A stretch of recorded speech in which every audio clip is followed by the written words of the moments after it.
Terima kasih Pak Koni sudah meluangkan waktu. Hari ini secara sepintas saya coba bicara soal terkait Undang-Undang 5 tahun 1950 tentang ketentuan pokok agraria, secara spesifik soal hak milik. Apa itu hak milik Pak Reni? Sebelumnya Pak Reni ini adalah salah satu praktisi advokat aktif dan kemudian akademisi murni yang sampai hari ini tanpa henti terus berkarya di lingkup kampus. Nah, kembali ke pertanyaan itu, Pak Reni, menurut Pak Reni apa itu hak milik? Iya, baik. Sebelum saya coba masuk ke inti pertanyaan, saya coba menjelaskan ke belakang dulu sedikit. Jadi lahirnya Undang-Undang Pokok Agraria, Undang-Undang Nomor 5 1960 itu melatar belakangi sebelumnya politik agraria Belanda yang kita kenal dengan salah satu asas domain verklaring. Domain verklaring itu muncullah gagasan baru Undang-Undang Pokok Agraria ya, lahir. Sebelum Undang-Undang Agraria lahir, ya kita masih mengacu waktu itu pada buku 2 Kitab Undang-Undang Hukum Perdata yang mengatur tentang kebetaan, khususnya tentang tanah ya. Karena lahirnya Undang-Undang Agraria itu kemudian mencabut buku 2 itu. Nah, dulu kalau dalam konteks politik agraria Belanda, hak milik yang diatur dalam Undang-Undang Kitab Undang-Undang Hukum Perdata diberi namanya hak igendong. Hak igendong dan hak milik yang kemudian nanti dikonversi dalam Undang-Undang Agraria itu sifatnya beda, ya berbeda. Nah, hak milik di dalam menurut politik agraria Belanda itu bersifat mutlak, sifatnya mutlak. Sementara hak milik yang dimaksud di dalam Undang-Undang Agraria itu hak milik yang bersifat sosial, ya, hak milik yang bersifat sosial. Nah, kenapa? Ini saya masuk pada inti pertanyaan. Ketika lahir Undang-Undang Agraria, Undang-Undang Nomor 5 1960, ya, di situ ketentuan pokok yang paling awal adalah sebagaimana diatur dalam pasal 6 Undang-Undang Agraria, semua hak atas tanah mempunyai fungsi sosial, termasuk hak milik. Ya.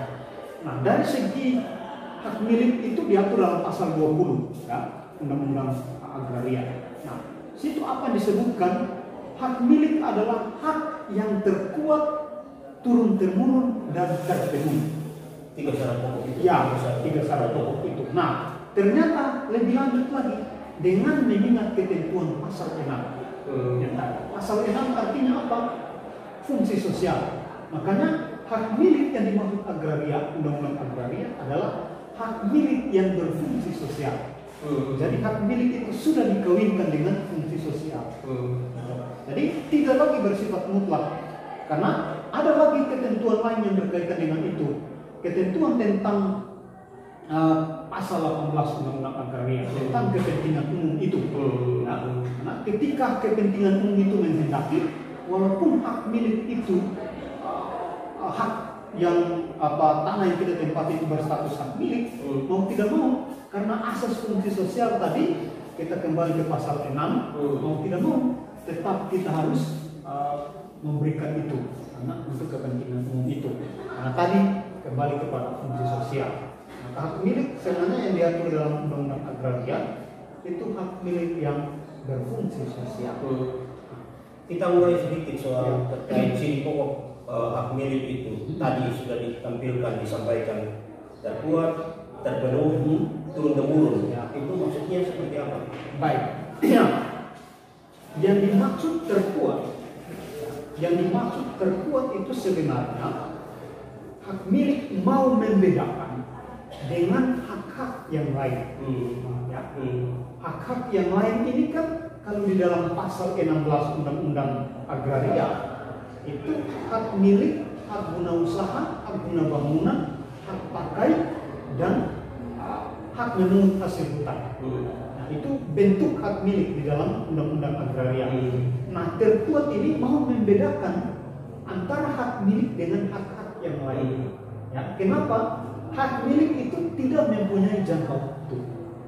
Nah, sementara hak-hak yang lain tadi, hak guna usaha, hak guna bangunan, hak pakai itu mempunyai jangka waktu Terbatas.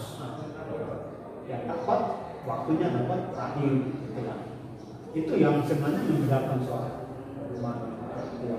Lalu kemudian apakah kemudian subjek hukum yang bisa menguasai hak milik itu secara utuh untuk semua orang, apakah itu WNI atau juga termasuk orang asing yang ada di Indonesia? Ya, mengenai subjek, ya, ini kita bicara soal subjek hak milik. Ya. Oke, jadi subjek hak milik ternyata undang-undang agraria kita itu salah satu asas itu mengatakan asas tentang asas nasionalitas. Asas nasionalitas ini kemudian nanti merujuk kepada subjek hak milik juga. Artinya apa? Ini muncul di dalam Undang-Undang Agraria pasal 21, ya. Situ tegas menganut asas nasionalitas, artinya hanya warga negara Indonesia dapat mempunyai hak milik atas tanah. Ya, di luar dari itu mereka tidak bisa menggunakan hak itu dengan namanya hak milik. Nah, bisa orang asing yang dapat menguasai tanah di Indonesia, tetapi namanya bukan hak milik. Namanya bisa berbeda. Guna usaha, hak pakai atau hak yang lain. Karena itu dari asas nasionalitasnya itu terkandung di dalam hak milik itu.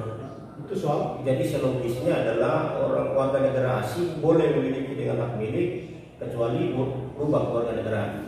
Ya. Menjadi warga negara Indonesia. Jadi kalau warga negara asing ya sudah menjadi warga negara Indonesia, maka dia dapat kemudian mempunyai hak milik atas tanah. Lalu terkait berakhirnya hak milik. Ya, berakhirnya hak milik, sebenarnya hak milik itu yang membedakan dengan hak-hak lain. Hak milik tidak punya jangka waktu, ya, berbeda dengan hak-hak lain. Nah, hak milik itu bisa berakhir satu, kalau terjadi bencana alam, misalnya ya, bencana alam. Lalu misalnya saya kasih contoh, misalnya kemarin contoh terjadilah bencana alam di Palu misalnya. Nah, tiba-tiba terjadi bencana alam yang memang tidak ada dugaan manusia, kan pergeseran tanah terjadi sampai misalnya seperti apa ya. Itu bisa menyebabkan hak milik itu berakhir. Ya, dengan cara yang nanti kemudian pemerintah merelokasi barang misalnya. Kondisi alam. Untuk sementara. Terakhir pertanyaan penutup Pak Reni, terkait apa pentingnya dilakukan proses pendaftaran hak milik? Iya, ini hal yang sangat penting. Nah, soal pendaftaran hak milik sebenarnya ada problem yang sering terjadi antara pemahaman masyarakat lokal dan perkembangan zaman yang ada, terlebih khusus soal pembuktian hak khususnya hak milik ya. Nah, pernah saya coba melakukan wawancara. Kira-kira menurut masyarakat lokal apa bukti hak milik anak? Ya. Jadi mereka itu dengan kepercayaan ketika ada tanaman, ketika ada tumbuhan dan pengelolaan dan mereka menguasai, itu bukti hak milik mereka. Nah, itu pemahaman masyarakat lokal. Sementara undang-undang kita mau memberikan jaminan kepastian hukum dengan modelnya pendaftaran tanah. Ya, modelnya pendaftaran tanah. Jadi pendaftaran tanah itu sebenarnya bertujuan hanya untuk tertib administrasi satu dan memberikan kepastian hukum. Itu kalau di dalam peraturan pemerintah nomor 24/1997 tentang pendaftaran tanah ya, itu maksud dari situ. Namun bagi saya dengan adanya perkembangan zaman yang ada, ya, sangat penting sekali untuk dilakukan pendaftaran tanah. Karena tadi untuk memberikan jaminan dan perlindungan hukum. Karena pembuktiannya gampang. Terlepas dari itu ya, pembuktiannya gampang. Karena pembuktiannya di mana? Ada sertifikat. Namun lagi-lagi kalau di dalam peraturan pemerintah nomor 2 angka 1997, situ hanya menjelaskan bahwa benar sertifikat adalah tanda bukti hak yang kuat. Nah, namun bukan berarti tidak ada bukti lain selain sertifikat. Nah, sepanjang orang dapat membuktikan sebaliknya dalam perkara-perkara tertentu, sertifikat hak milik juga pernah dibatalkan oleh pengadilan. Kenapa? Karena orang lain dapat mampu membuktikan sebaliknya.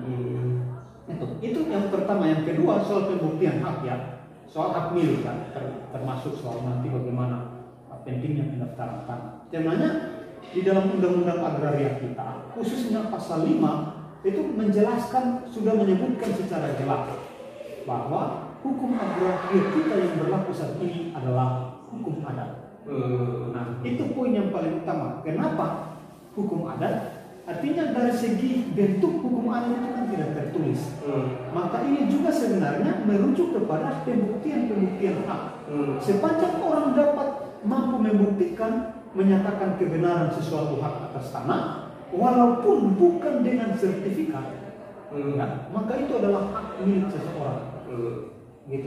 Namun memang yang tadi saya sampaikan bahwa di perkembangan dunia yang semakin modern saat ini dan perkembangan pembangunan yang mau tidak mau, pendaftaran tanah itu sangat penting. Sangat penting. Terima kasih Pak Roni, Pak Reni atas waktunya. Semoga apa yang dibagikan dapat memberikan edukasi kepada masyarakat.